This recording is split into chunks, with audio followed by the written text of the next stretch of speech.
Bacana, um oferecimento. Grupo Mônaco, feito por pessoas. Construtora Leal Moreira, sinônimo de elegância e conforto. Gave Resorts, sua casa de férias é um Gave Resorts. Aqualand, venha conhecer o maior complexo aquático da região norte em Salinas. Laboratório Pro Análises, agora no Marizal você tem alta tecnologia, rapidez e confiança. Tudo conveniência, um novo conceito em conveniência. Meu amigo bacana, muito obrigado pela sua audiência, pelo privilégio da sua audiência nesses 25 anos que a gente está no ar. A gente está começando mais um programa, tem uns convidados bem bacanas, tem essa moça aqui que está cozinhando demais. Inclusive, eu vou te contar um negócio. Eu cheguei semana passada de viagem, comprei umas camisas novas para gravar. Essa é uma delas, tá? Ela já tá apertada. É culpa tua. Ai, meu Deus. É culpa tua. Vai apertar mais um pouquinho O que é que você fez ontem? Ontem foi o risoto com camarão, alho poró e bacon. Pronto, e de sobremesa? Tiramisu de morango. E você acha que tem caneta que dê jeito pra gente emagrecer? Não tem caneta! Ah, assim fica difícil demais. Adilson, o que a gente tem para começar esse programa de hoje? Hoje vamos ter Nilson Chaves, né? Aquela música que linda que ele faz. Não vou sair, melhor você voltar pra cá. Não vou deixar este lugar. Mas quando tava me arrumando, hoje vamos combinar de a gente fazer homenagem ao Nilson Chaves, só canções dele. Ele merece, ele merece. É demais, né? Até porque, não sei se vocês sabem, mas ele salvou a vida de Nilson Chaves. Mas depois eu conto essa história pela 10ª, né? Pela 20ª, sei lá. Né? Isso. Você sabe essa história. Hoje o dia, homenagem ao nosso capitão maior, Nilson Chaves. Teve homenagem esses dias pra ele também. Foi essa semana agora, Simone Almeida fez uma grande homenagem para ele no Caboclo, foi um grande sucesso. Foi? Foi. Então vamos estender, né? Então pronto. Daqui a pouco a gente volta.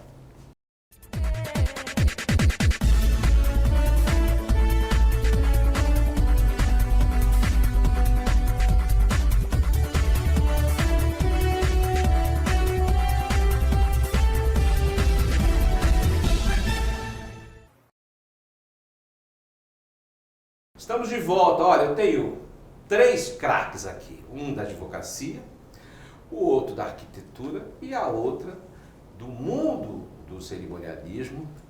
E muito obrigado pela presença de vocês aqui. Dia desses me perguntaram assim, mas como é que é esse negócio, Marcelo? Você chama um de cada coisa para falar, de cada profissão? Eu falei exatamente isso. A ideia é que a gente possa bater um papo, né? E obrigado por estar aqui, por vocês chegarem, estarem aqui com a gente. A primeira pergunta que eu quero fazer para vocês tem a ver com a nossa cidade. A gente estava conversando antes que a gente está num momento bacana da cidade, né?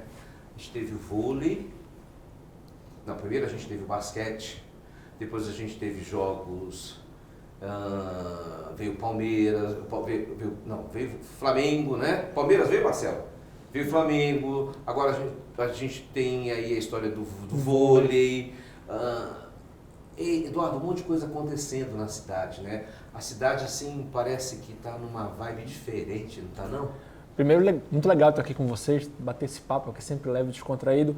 Belém voltou a ser um centro de atividades, eu acho muito legal aqui na região norte, sendo um polo aqui atrativo para vários eventos, entretenimento, enfim, eu acho que a gente voltou a ser visto como um pontinho aqui dentro do Brasil, bem legal. Isso foi um legado que a COP deixou para a gente, um legado de estrutura e um legado, acima de tudo, cultural para as pessoas, da gente acreditar que a gente pode sempre construir coisas melhores aqui na cidade, bem feitas. Então, para mim está incrível. Vocês passaram o tempo da COP aqui? Sim.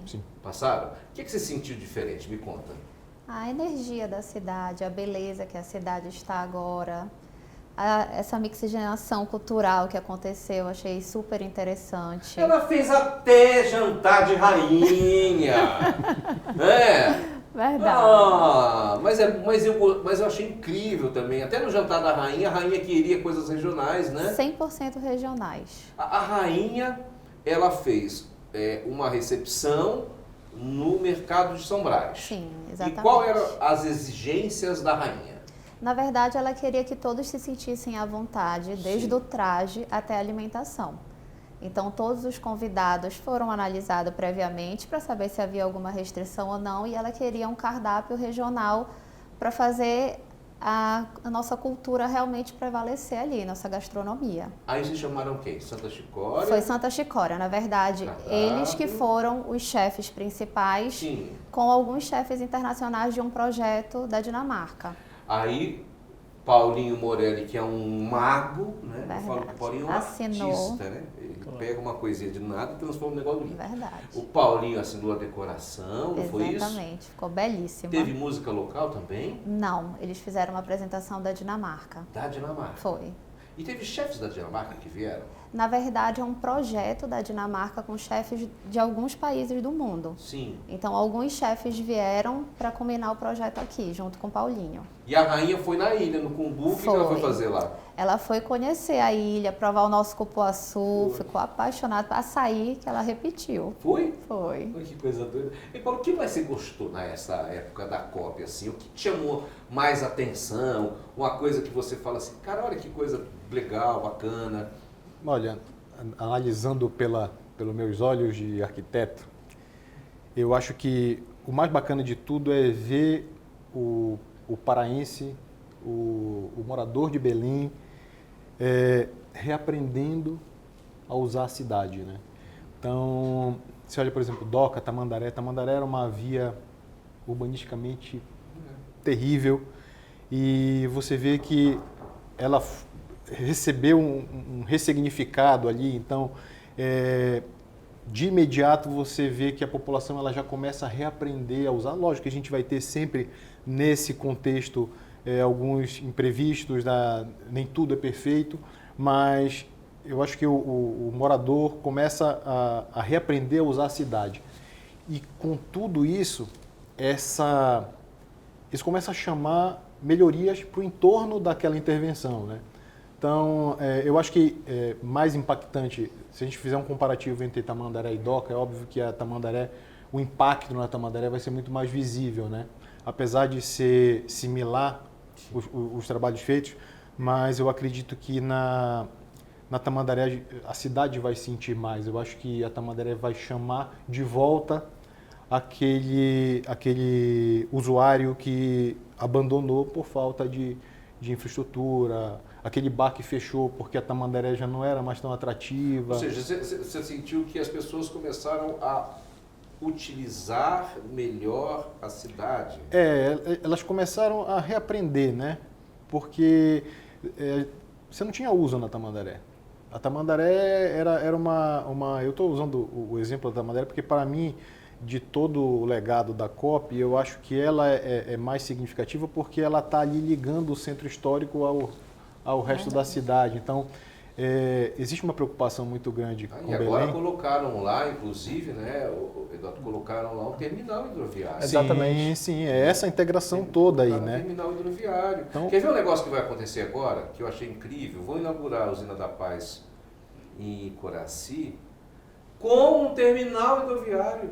Olha que coisa incrível, né? Porque a gente tem como diz a música, né? Esse rio é minha rua, aqueles rios enormes que não são utilizados, né? Parece uma coisa de doido isso, né? Então, está voltando isso. Então, está se olhando, eu acho que para as nossas características, que é uma coisa muito importante. Você sabe que uma coisa também que eu queria saber contigo, Eduardo, você vem fazendo alguns eventos onde você vem reunindo lideranças, vem trazendo gente de fora, vem apresentando Belém para essas pessoas, vem apresentando as pessoas de Belém para líderes de fora. Você começou a fazer esse movimento que está dando muito certo, que está tendo muita visibilidade. Eu queria saber da percepção dessas pessoas que estão vindo de fora para a nossa cidade, o que elas percebem, porque a gente já sabe que a gente tem uma cozinha maravilhosa, uma culinária maravilhosa, a gente sabe que a gente tem um povo muito acolhedor. Mas o que mais as pessoas estão percebendo? Eu acho que as pessoas começaram a perceber que Belém pode ser um ambiente de negócio, efetivamente. Eu acho que melhorou o ambiente de negócio na cidade. Sim. Vou dar um exemplo, tem parceiros que vêm a Belém há 10 anos. Falei, Eduardo, não vinha mudança nenhuma, estava uma cidade suja e etc. O ambiente melhorou, mas mais do que o ambiente, eu volto a dizer, eu acho que a cabeça local, esse legado que deixou para as pessoas, a gente pode fazer uma coisa bem feita, a gente pode ter um ambiente de negócio salutar, uma governança em todas as áreas, de jurídica, arquitetura, enfim, todas as áreas, a gente pode ter um nível muito bacana. Eu acho que isso ficou, isso é o mais importante, que é mudar, que a gente chama o mindset das pessoas. Acho que o paraense voltou a acreditar nele. Isso eu acho que é o maior legado da COP. Eu acho que a COP, como qualquer evento, tem as suas lacunas. Melhorou etc. a autoestima. Melhorou a autoestima, mas assim, de forma concreta. Não só assim, melhorou, tô melhor. Não, melhorou para as pessoas realmente estão querendo fomentar novas atividades. É exatamente essa a minha impressão quando me perguntam do evento COP. O evento COP, na minha impressão, conversando com as pessoas, e fazer televisão durante tanto tempo é uma coisa muito interessante, né? Você entra num táxi, o táxi é teu amigo, né? O cara que vai no ponto, vai botar gasolina, ele já te conhece. Então ele conversa com você assim, como se fosse amigo. E isso é a coisa mais bacana da minha profissão. Isto é que eu sinto que o evento COP trouxe. Uma autoestima que estava meio perdida, assim, escondida. Tava. Né? Eu sinto isso. Eu acho que isso foi o tal do legado, né? O legado, tem um monte de legado físico aí, mas esse legado, entendeu? Que fica tá dentro das pessoas, né? Você sente isso também? É coisa da minha cabeça, hein? Não, sinto, com certeza. Você sente também? Sinto. Para o nosso segmento, ele veio com uma autoestima com tudo, trazendo tantas melhorias para os eventos, que já é o resultado, o reflexo, os eventos esportivos que estavam há muito tempo perdidos e começaram há alguns anos a voltar para Belém. Grandes estruturas chegando, grandes eventos, espetáculos, coisas que a gente estava há muito tempo sem. Adilson, você sabe que eu cheguei de viagem e eu acho que eu já fui no mercado de São Brás, assim, uma semana eu fui 7 dias, né? E ontem eu comentei com um amigo meu, eu falei, gente, como faltava um lugar desse e a gente não percebia. Porque lá você tem um músico que começa a tocar às 6 horas, um outro músico que começa a tocar às 10 horas, um monte de gente que está batendo papo, que está andando, que está circulando.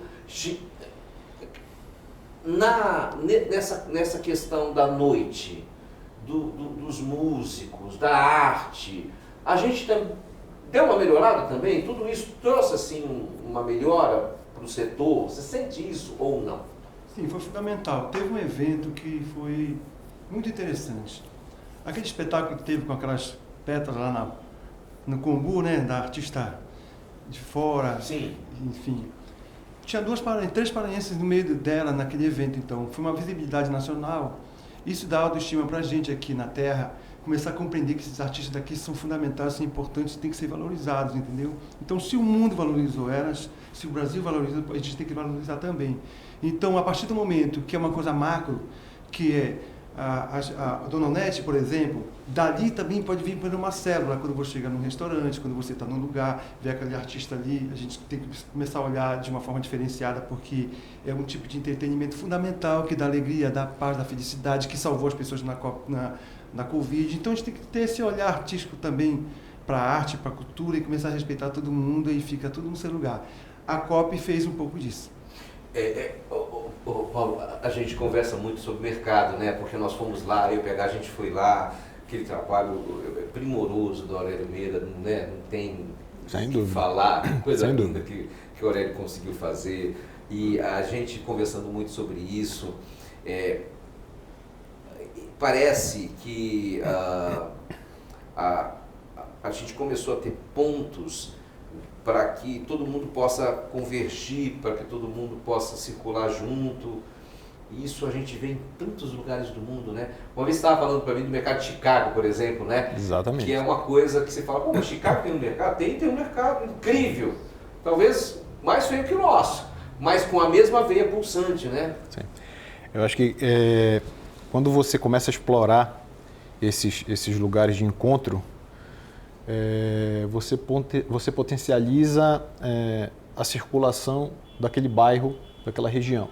Então, o que a gente não para analisar ainda, por falta daquela autoestima, né, é que Belém ela é uma cidade grande. Ela é uma cidade que ela tem vida depois de São Brás e tem vida depois do entroncamento. A gente fez um empreendimento ali próximo de São Brás, que no início ficou aquela dúvida, será que a COP realmente vai trazer um retorno? E quando o mercado de São Brás foi inaugurado, o empreendimento bombou em vendas, né? Tipo, uma torre residencial. Tem 2 lá, tem o do Pitar e tem o do lado do Clóvis, do Freire. Isso.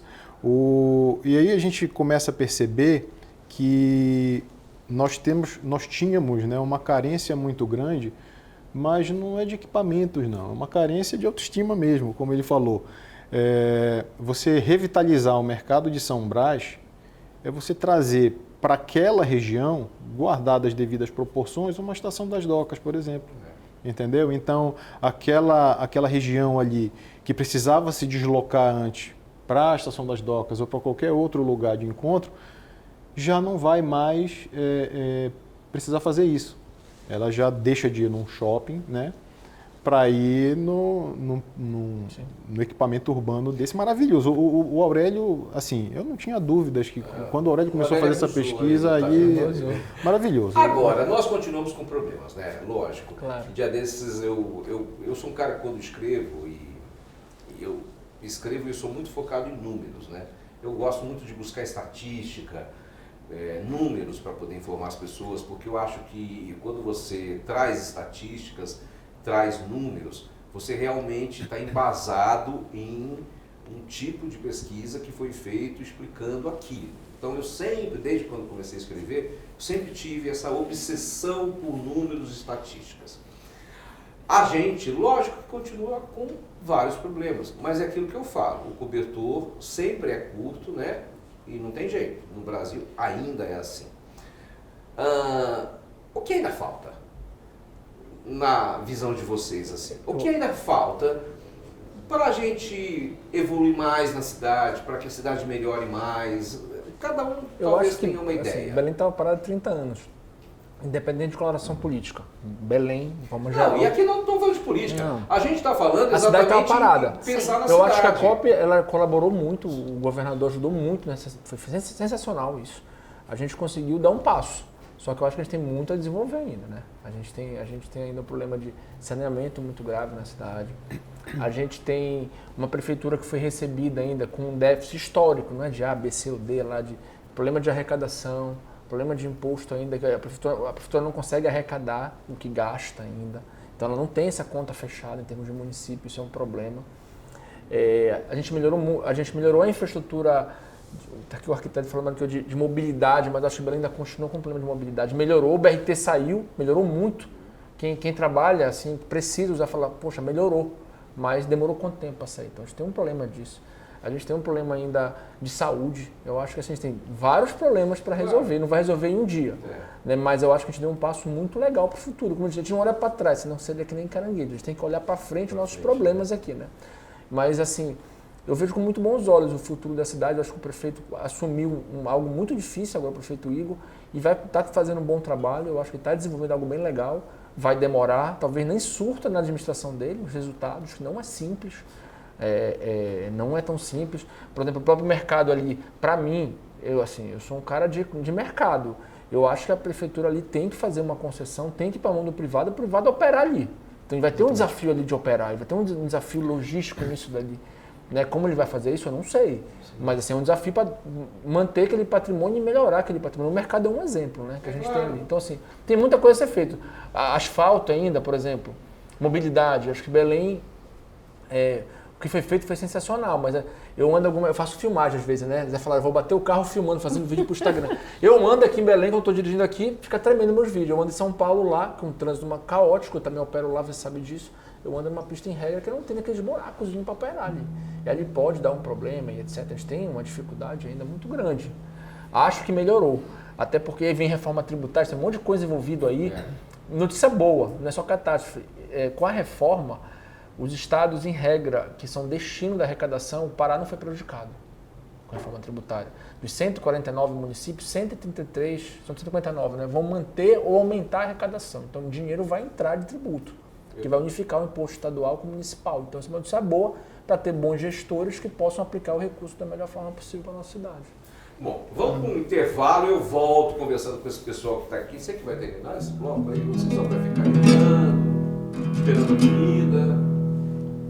O sol da manhã rasga o céu da Amazônia. De que é essa música? Nilson Chaves. Não. Não, do Celso Viáfora. Celso Viáfora. Que Nilson Chaves gravou. Que Nilson Chaves gravou. É isso mesmo. Foi isso mesmo. E ele fez essa música Quando eu estava no Hotel Vanja, Pronto. na beira do rio, que ele Foi viu o isso aí. avião descendo e aí vinha. O sol da manhã rasga o céu da Amazônia. Eu olho Belém da janela do hotel. As aves que passam fazendo uma zona, dizendo pra mim que a Amazônia sou eu. Lindo demais.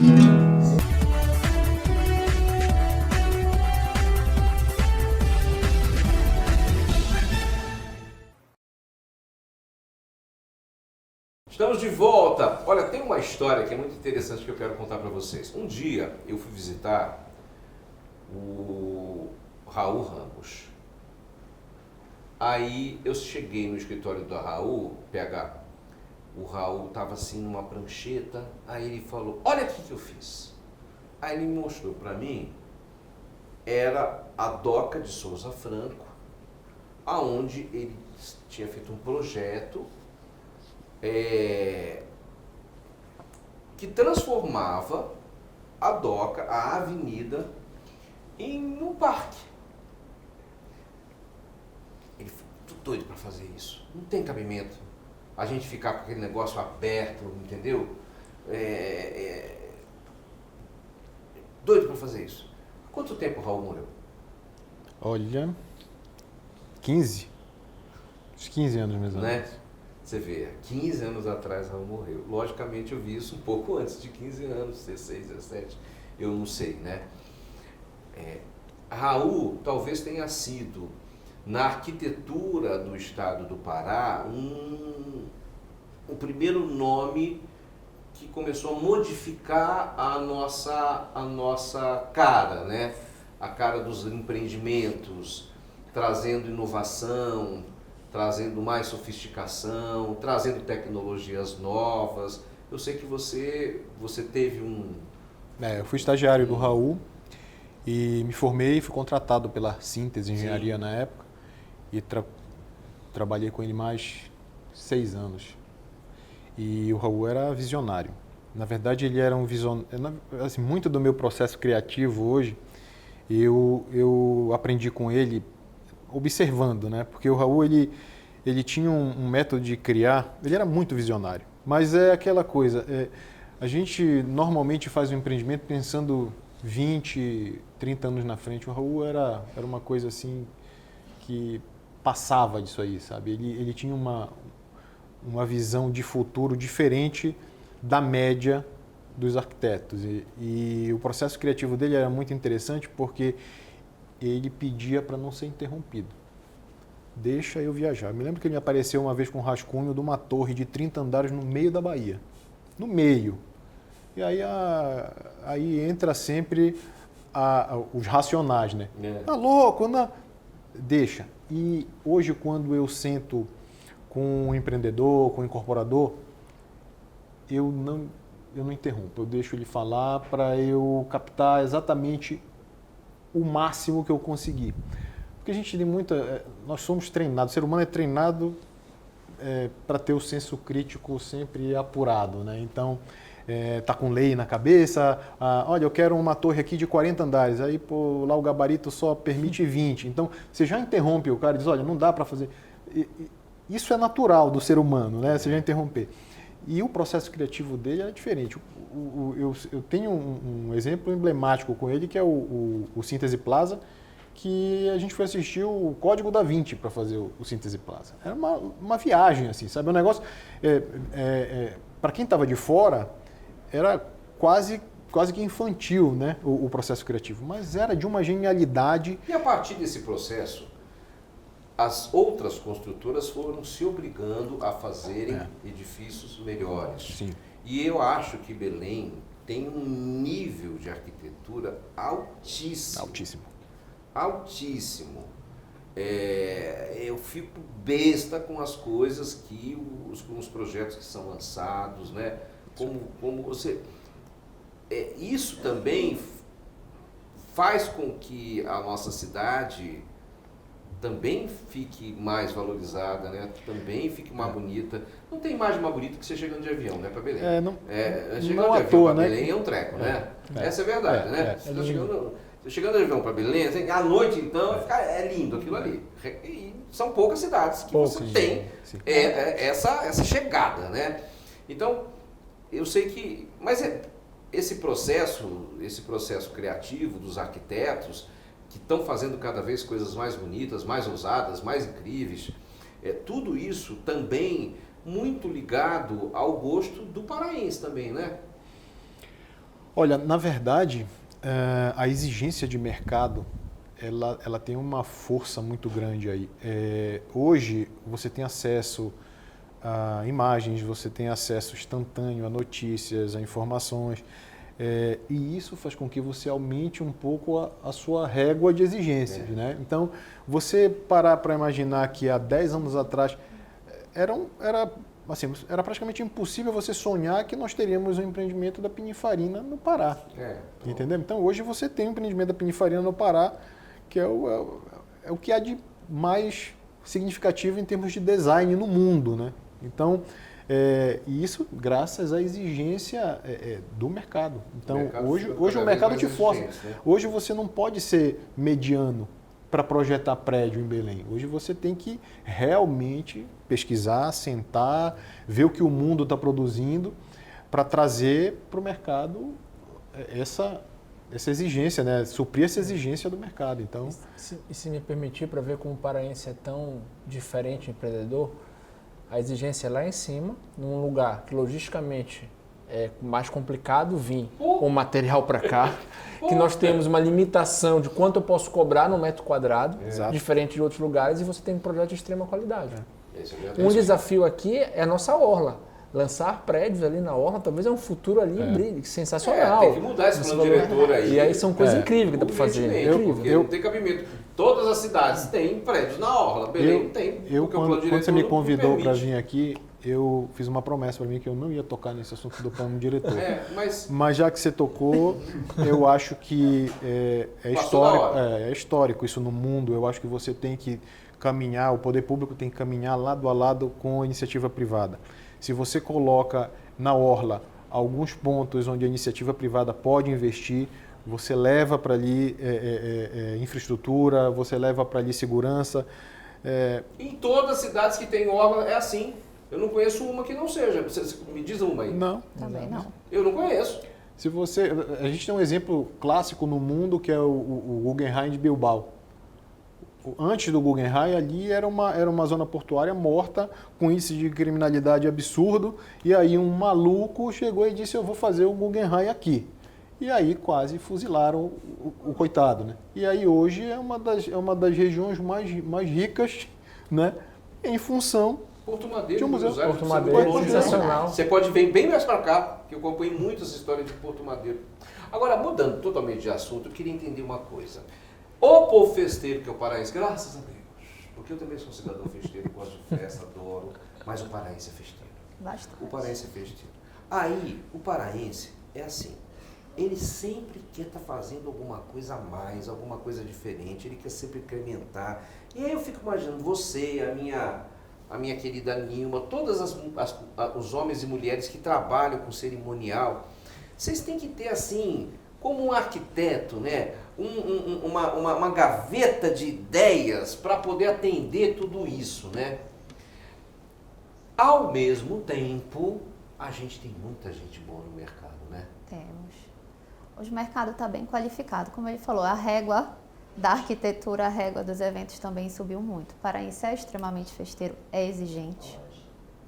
Bem exigente, gosta de fartura, gosta de coisas bonitas, gosta de qualidade. E cada vez estão investindo mais nos seus eventos. Tem uma coisa que dia desses falaram assim para mim, pô Marcelo, queria tanto viajar, depois a gente vai conversar com um outro programa, com a Cláudia Fernandes, que vai falar sobre esse assunto. Mas eu comecei a falar, falei, começa a se preparar. É a mesma coisa para uma festa, é a mesma questão para uma festa, não é? Quer dizer, você quer fazer o teu aniversário, o teu casamento, começa a se preparar com antecedência. Dá para você planejar o teu casamento daqui a 2 anos, fazer uma bela de uma festa, sem ter que vender um fígado, não dá? Com certeza. É questão de planejamento. Planejamento é o primeiro passo. Mas aqui, nossos eventos, as pessoas gostam de investir bem. É. Gostam. Tá bom, mas eu estou falando assim, não é para quem de repente até não tem condição de investir tanto. Há como planejar. Sim, com certeza. Há Com como- certeza, há como planejar. O planejamento estratégico é o início de qualquer evento. E conta um negócio assim meio diferente que já te pediram num evento assim, que você fala assim, poxa, algo assim inusitado, algo que deu mais trabalho para poder ser realizado. Nossa. Ou se você não quiser por essa linha, algo que foi feito e que fez enorme sucesso, surpreendeu todo mundo. Não, eu vejo muito que hoje os 15 anos ele tem sido um evento mais extravagante, onde as pessoas acabam nos fazendo pedido, as jovens gostam.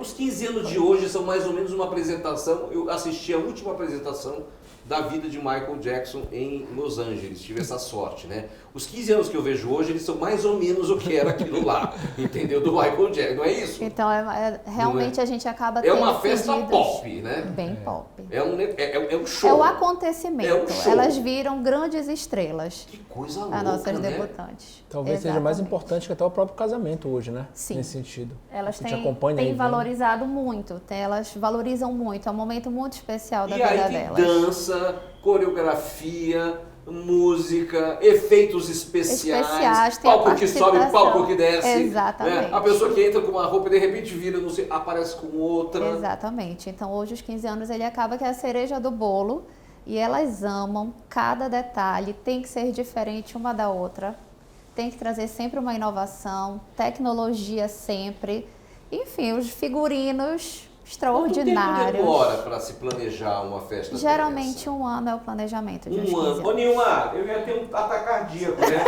Porque eu resolvo fazer evento de um mês pro outro, né Nilma? E quando não é de 20 dias. É, um ano! Mas não dava certo comigo nunca. Ainda bem que eu já passei de É um 15 anos. sonho, na E ainda bem verdade. que eu só tenho um menino, já tá com 18, não precisei fazer festa de 15 anos. É, Gente, realização um ano de um planejando sonho. um aniversário de Um 15 ano anos? planejando.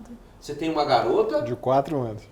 4 O anos. Eduardo tem pode- duas, né? Você pode começar a se preparar. Não, meninas. Duas meninas. Você pode começar a se preparar agora. É. Entendeu? Já aqui, já vai conversando. As duas, quantos anos tem? As meninas 11 e 10. Ah, e você já começou a conversar sobre esse assunto? Já tô guardando pra contratar tá a pior Paula. que eu. Não é só guardar, é começar a conversar, né? Porque não é só uma questão de grana, né? Não. É uma questão de ideias. Ideia, toda espaço, uma é muito logística. concorrido. Exatamente. logística. Gente, que coisa. Agora, com boa. novos espaços em Belém, a gente espera que dê uma aliviada pra gente, porque a concorrência é muito grande. Você sabe que há uns anos atrás, os acontecimentos de eventos, eles eram as formaturas, né? É. Meu Deus do céu! Até que eu acho que eles chegaram no nível que não tinha mais pra onde ir. E aí começou a se baixar as mega produções de formatura, né? Tem essa visão. Porque chegou assim a níveis assim, da pessoa alugar o hangar 2 dias antes pra arrumar, pra ter a formatura 2 dias depois. Tô mentindo? Não, Foi assim? de forma alguma. Parece que isso deu uma brecadinha, uma diminuidinha. E aí está sendo substituído pela história dos Quinzola. Os 15 ele realmente supera. Supera, né? Então, por favor, vocês comecem a se preparar, porque você está vendo que dá trabalho. Tá? Dá trabalho. Agora, Eduardo, eu venho notando que vem acontecendo um movimento no Brasil, que são escritórios que estão se tornando cada vez maiores, com vários profissionais, com múltiplas atuações no direito. E você foi uma das pessoas que capitaneou primeiro um dos primeiros, esse movimento de junção de escritórios, né? Você recentemente anunciou um escritório. Quantos advogados vocês estão lá? Nós somos 103 pessoas. 103 pessoas. Eu queria que você me explicasse por que essa tendência que vem acontecendo no Brasil e quais as vantagens Assim, disso? o meu objetivo eu sempre entendi a história como uma empresa, apesar da questão de Sim, atividade claro. meio, enfim. E aí eu tenho esse foco, eu gosto de ter um escritório grande full service, que atenda várias áreas, só que eu tenho alguns modelos, eu tenho meu modelo próprio. Então, assim, eu tenho as áreas individualizadas, mas eu tenho uma operação ainda vertical. Ou seja, eu tenho trabalhista, societário, que é a minha área, tributário, empresarial, mas eu tenho uma verticalização para poder atender, porque senão você perde a pessoalidade no atendimento. Isso é muito difícil. O gestor, o diretor, o decisor, o C-level não quer tratar, às vezes, com um advogado júnior, recém-formado. Eu não vou dizer que eu fui o primeiro aqui, porque tem um grande escritório aqui que eu posso até fazer, que é nosso amigo, o Silveira Tias, fez uma fusão há 30 anos atrás, mas depois dele não teve uma outra grande fusão, vamos chamar assim, no mercado. Foi. E eu estou bem legal, estou bem satisfeito, estou num processo de integração, isso é muito desafiador. E eu vejo como uma empresa, eu tenho contas a pagar, receber seguro de responsabilidade, BI, os meus medidores lá, KPIs, eu sempre entendi isso. Mesmo quando eu errei lá atrás, eu sempre errei querendo ser uma empresa. E depois foi melhorando as melhores práticas. Como eu trabalho com direito societário, para mim é um pouco mais fácil, com governança, é o que eu faço. E começamos a aplicar isso na empresa e deu certo. Eu não digo que é uma tendência, eu digo para quem está começando hoje, um advogado, montar um full service não é fácil, né? Você escalar. Mas para quem tem esse objetivo, tem que perseguir, tem que tratar. É legal, demora, a curva também de retorno é mais longa que uma história individual com pouco custo. Um advogado que tem 2 advogados, mas é também, depois que você cresce, você consegue ter fontes de receita das mais variadas. Eu gero negócio entre meus clientes, então gera um ecossistema bem legal hoje para a gente. Agora, PH, em compensação, o setor de arquitetura, a impressão que eu tenho é que ele está se enxugando.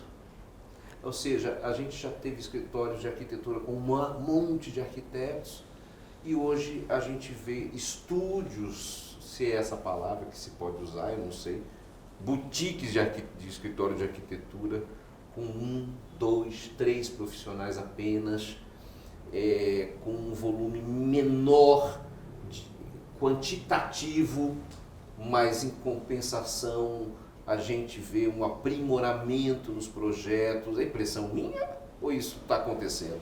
É que depende muito do segmento. O meu escritório ele não faz arquitetura de interiores. Não? Não. Meu escritório só faz produtos para o mercado imobiliário. Então, tudo o que a gente faz é direcionado para isso. Essa disseminação de estúdios, eu acredito, é a minha opinião pessoal, eu acredito que isso se dá muito pela evolução tecnológica na produção de arquitetura. Antes, para você fazer um prédio, primeiro você precisava conhecer pessoalmente o seu cliente. Eu tenho cliente que eu não conheço pessoalmente. Eu não conheço o presidente, o CEO da empresa que eu forneço projetos, por exemplo, no interior de São Paulo. Ribeirão Preto, por exemplo, tem uma incorporadora que eu nunca sentei para conversar com o CEO da empresa. Não preciso estar lá, mas eu faço um prédio em 30 dias e entrego para ele um prédio em 30 dias. Porque você já estou em São Paulo? São Paulo, Rio, Manaus, está indo agora para Minas Gerais. Está indo agora para Fortaleza. Fortaleza, a gente... Está indo agora para Santiago. Na verdade, a gente vai fazer um empreendimento na região de Matanzas, no Chile, que é uma região que está sendo recuperada, né? É uma região portuária, uma região de orla, linda, linda. É um dos lugares assim, mais lindos que eu já vi na vida. E ela está sendo recuperada pela iniciativa privada, né? E pelo apelo também natural. E voltando para a tua pergunta, esse grupo de escritórios menores, eu acho que ele se dá pela evolução dos softwares. Então, hoje você tem inteligência artificial, que você pode criar, né? Eu acho que não substitui o arquiteto, não substitui o talento do arquiteto. E isso, uma hora... a tecnologia vai esbarrar nisso. Mas facilita a vida. Facilita muito, muito. Você quer apresentar algo rapidinho ali para o seu cliente, olha, em meia hora você tem um produto ali que a inteligência artificial faz para você com as coordenadas que você dá. Agora, no teu negócio não tem esse papo não, né? Porque você tem garçom, você tem recepcionista, você tem cozinheiro, você tem buffet, você tem o florista, você tem o decorador... Você tem o cara que tem que botar o tapete, que você vai ligar a luz, o cidadão do som, o DJ, a banda, o camarim. É um mundo de gente. A inteligência artificial não serve para quase nada. Não, tem que ser inteligência estratégica mesmo para conseguir gerenciar tudo. É muita gente? Muita gente. Hoje o operacional de um evento chega a ser um evento. Nós temos, em alguns momentos, 50 pessoas simultaneamente trabalhando em um evento. E como é que dá certo, mulher? Me explica. Tem que ter mesmo essa inteligência estratégica para gerenciar todo mundo. Gente, é muita gente. Eu fico Muita besta, gente. entendeu? É incrível. E aí eu chego assim, nos eventos que eu faço, né? Eu chego só na hora, né, Nilma? Justamente. Eu só chego na hora, entendeu? Eu não quero chegar antes, porque senão eu me estresso. fico Tem nervoso. alguma coisa melhor do né? que chegar na hora, Eu ser chego na somente um hora. anfitrião? É, não. É uma coisa maravilhosa um negócio desses, né? É uma profissão abençoada essa. Marcelo, tu tocou no assunto que realmente tem que dar parabéns para a Paula. Eu fui querer fazer um evento esse ano aqui, o Empreende, tu acompanhou 1.800 pessoas. Sim. Cara, quase eu morro.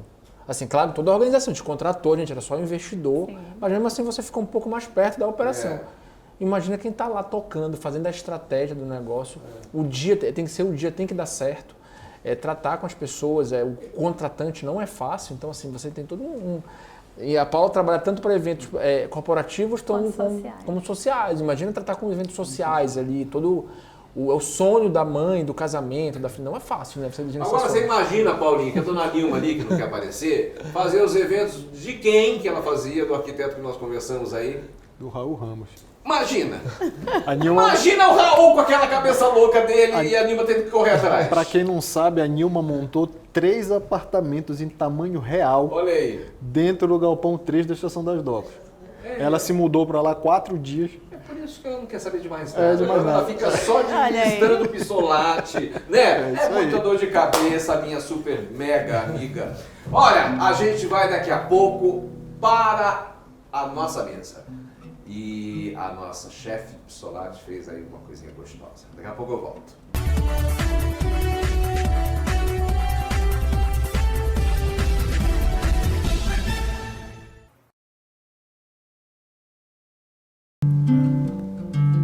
Põe tapioca, põe farinha d'água, põe açúcar, não põe nada. Ou me bebe como um suco, eu sou muito mais que um fruto. Sou sabor marajoara, sou sabor marajoara, sou sabor. Você tá tocando essa música, tá olhando o nosso prato que tá bonito, você já pensou na tapioca, já tá com fome, vai. Pra acompanhar. Conheço você! Tem que ser rápido. Conheço! Eu Vem quero cá, Camila, provar. me conta aqui. Olha como tá lindo isso! Dá pra fechar aqui, Didio? Dá?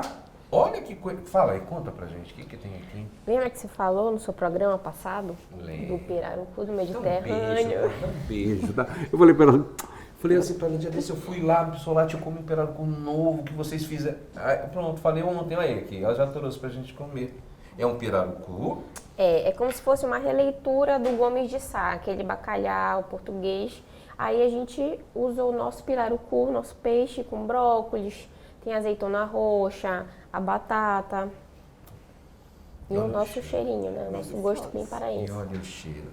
Que bom. Vamos experimentar, gente? Porque a gente sabe, né? Lá no Pissolate é tudo tão gostoso. Esse é o prato mais... O lançamento mais recente, é esse? Isso, esse e o pirarucu que é com risoto de tucupi e jambu. Esse eu também já... Delícia.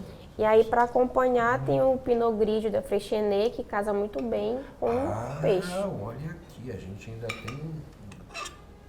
Isso tá uma delícia. Gente, tá vendo só? Fica então a minha dica. Pissolate, fica na Rui Barbosa, que número?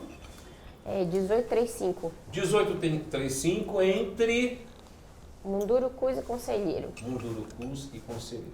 Vou dar uma dica para vocês.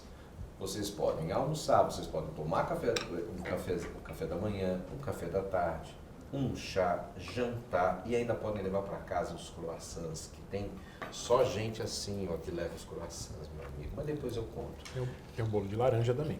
Tem um bolo de laranja, né? Bolo de laranja, Eu né? sou assíduo lá e eu já tentei mudar, mas o bolo de laranja continua sendo o campeão. Gente, obrigado. Tem um pudim de cumaru também. Pudim de cumaru. Ah, que é uma Vocês delícia. conhecem todo o cardápio? Conhece sócio lá? Sou sócio. Você sabe como que eu fiquei amigo do PH? Ah. É assim, eu chegava lá e ia almoçar numa mesa, ficava sozinho, ele ia almoçar numa outra e ficava sozinho. Aí um dia a Nima chegou botou nós dois na mesma mesa e a gente começou a almoçar junto. Sério? Não foi exatamente assim? Exatamente assim. Foi exatamente desse É jeito. que eu tá vendo já só? era amigo do Bacana, É. sem ele saber, porque Aí. eu assistia ele. Né? Já sentia É. íntimo, né? É, A aí gente quando já ele chegou, na conhece. verdade, ela só fez apresentar o Bacana pra mim, porque eu já conhecia ele, então... A gente parou de comer, eu sozinho numa mesa, ele sozinho no outro, a gente começou a comer junto, entendeu? E aí o que a gente Maravilha. faz? A gente atormenta quem? Anima e acaba. Porque a gente fala assim, será que não pode, né? Aquelas coisas que a gente atormenta. Mas olha, fica a dica pra vocês, tenho certeza que vocês vão gostar. Obrigado, querido. Eu que agradeço. Pela tua presença. Muito obrigado pela tua presença e Eu- pela tua ajuda, Eu que agradeço. né? E muito bom te ver também. Você Eu e que aquele agradeço rapaz. o Cadê o convite. rapaz? Ele tava Tá lá ali. fora. Tá fora, meu amigo, Foi lá né? fora. Tá fora, meu amigo. Um beijo do Bacana, muito obrigado. A gente termina com Adilson Alcântara e a gente se vê no outro programa.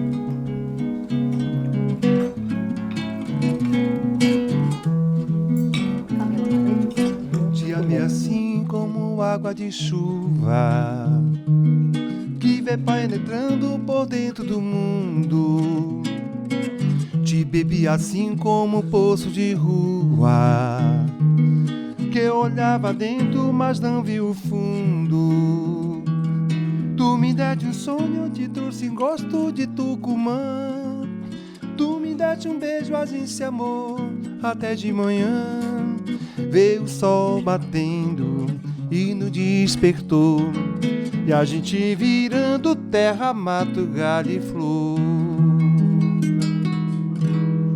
Bacana, um oferecimento.